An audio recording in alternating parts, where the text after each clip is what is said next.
This is an essay written by Joshua Hoffman, the founder of Future of Jewish.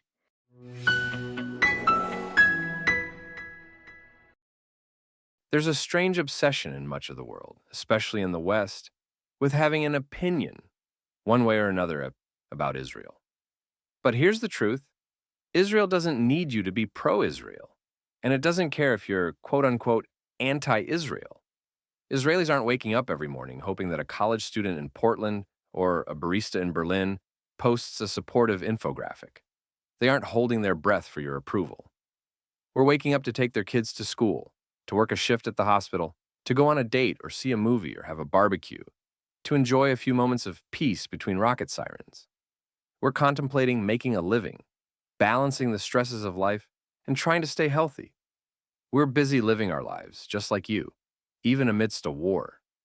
But unlike you, Israelis have been through genocidal war after war, indiscriminate terrorist attack after indiscriminate terrorist attack since 1948. They have survived existential threats from every border. They've made the desert bloom and turned a besieged sliver of land into a global leader in technology, medicine, and resilience. They don't need your hashtags. They don't need your affirmation. And they definitely don't need your unsolicited geopolitical wisdom.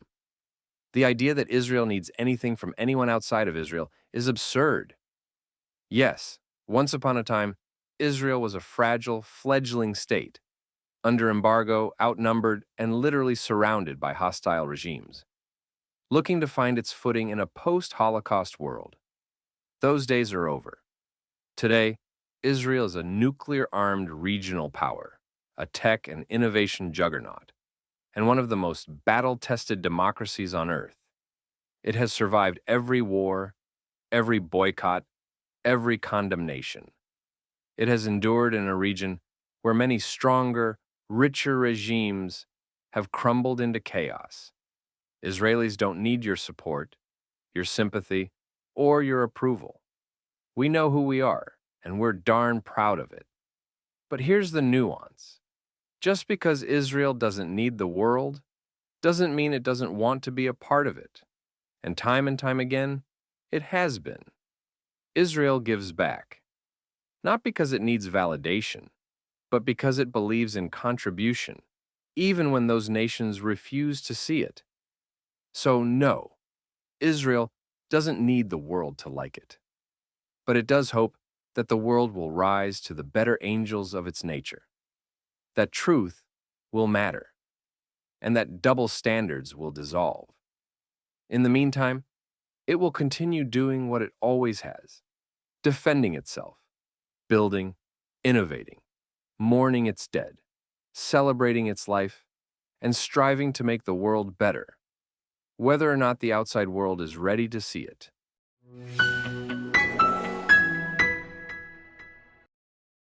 We live in a world of over 8 billion people and thousands of conflicts, many far bloodier and more clear-cut than the Israeli-Arab one.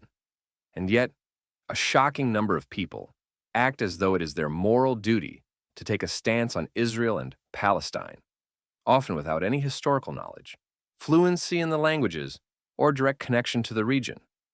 But here's a radical idea. You don't need to care. You don't need to have a hot take about every conflict. Not every global dispute is your business. Not every tragedy needs your performance of outrage. This conflict, in particular, does not revolve around you. Most of the outcomes will never touch your life. Whether Israel strikes a Hamas compound or a ceasefire is declared tomorrow. Your family, your job, your home, your relationships, your freedoms will remain unchanged. So why act as if this war is about you? Of course, there's a fashionable excuse some give for being hyper-fixated on Israel. I'm a world citizen. I care about all people equally. It sounds noble, but it's nonsense. The world is filled with complex, painful, devastating conflicts. Rohingya in Myanmar, Uyghurs in China, civil war in Sudan, cartels in Mexico, child soldiers in the Congo. How many world citizens are marching for these causes every weekend? How many are even aware of them?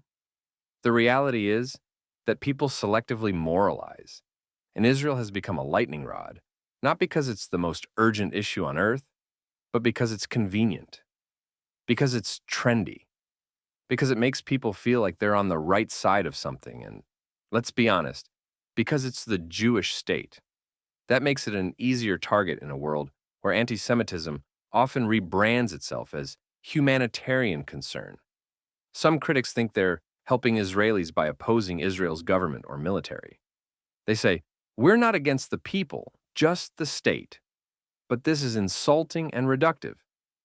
Israelis are adults. They vote, they protest, they debate fiercely, they hold their leaders to account. They don't need to be saved from themselves. Another common refrain is, I'm a taxpayer.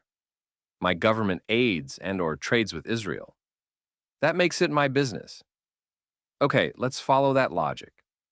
Does your government also give aid to Egypt, Jordan, Pakistan, the Palestinian Authority? Spoiler alert, it probably does. Do you feel morally implicated in all of those relationships too? Are you calling out your government's ties to Saudi Arabia, Qatar, or Turkey? Here's a thought. If you're only outraged about your tax dollars going to one country, and it happens to be the Jewish one, maybe take a moment to ask yourself why. More importantly, aid to Israel is not charity.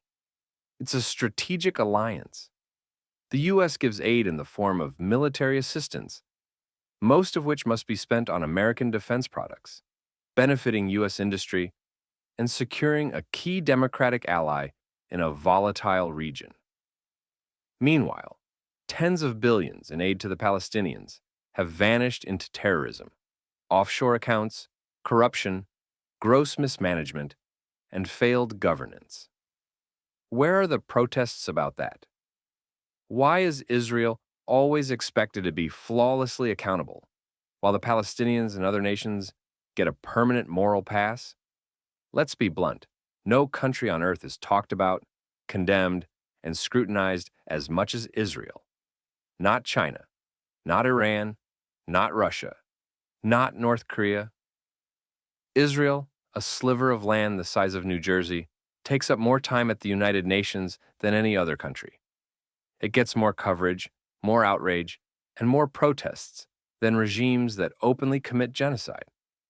Why? Because it's Jewish. Because people expect Jews to be perfect, or at least silent. Because it's easier to lecture a tiny democracy than to confront violent autocracies. Because anti-Semitism didn't go away. It just changed clothes. This obsession is not about justice.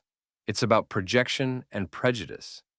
And let's not pretend that obsessing over Israel is the same as helping Palestinians.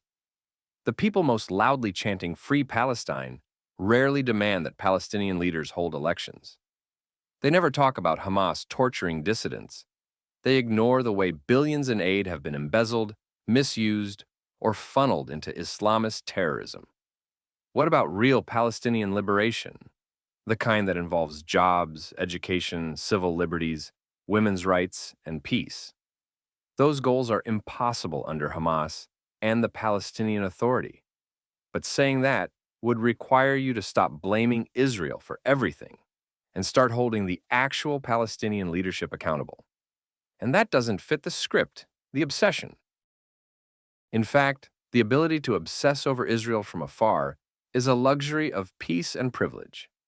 You can yell Intifada on TikTok because you don't live in a place where public buses are exploded by Palestinian terrorists.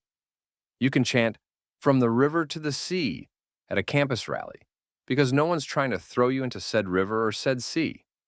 Meanwhile, Israelis are attending funerals for dead civilians, often women and children, scrambling to bomb shelters and sending their kids to war. We don't have time for moral theater. The people who live closest to danger have the least tolerance for naive slogans. Our reality is not a meme.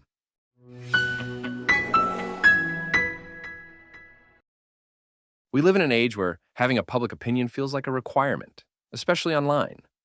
Silence is violence, they say. But sometimes silence is just humility. It's okay not to know. It's okay not to take a side. It's okay to say, this conflict is ancient, complicated, and far from my lived experience, that's not apathy, it's wisdom. People care way too much about this conflict, not because they understand it, not because it affects them, but because they've been taught that caring loudly is a form of virtue, that picking sides is proof of righteousness. It isn't.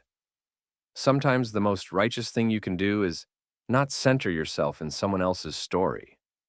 At the same time, empathy is a good thing until it's turned into a weapon.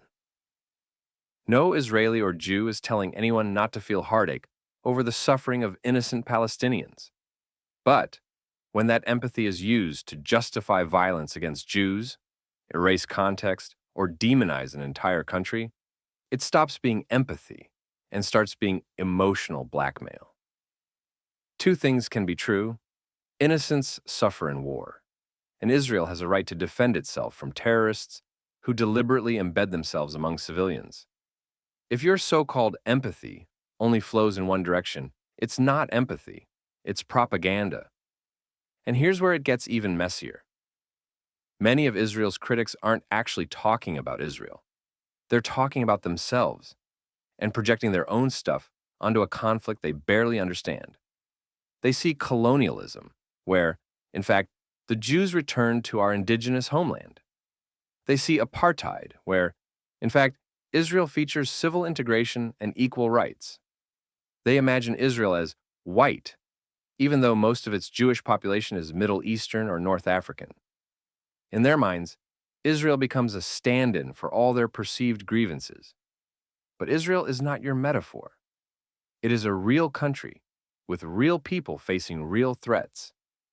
Try seeing it as it is, not as a reflection of your unresolved issues.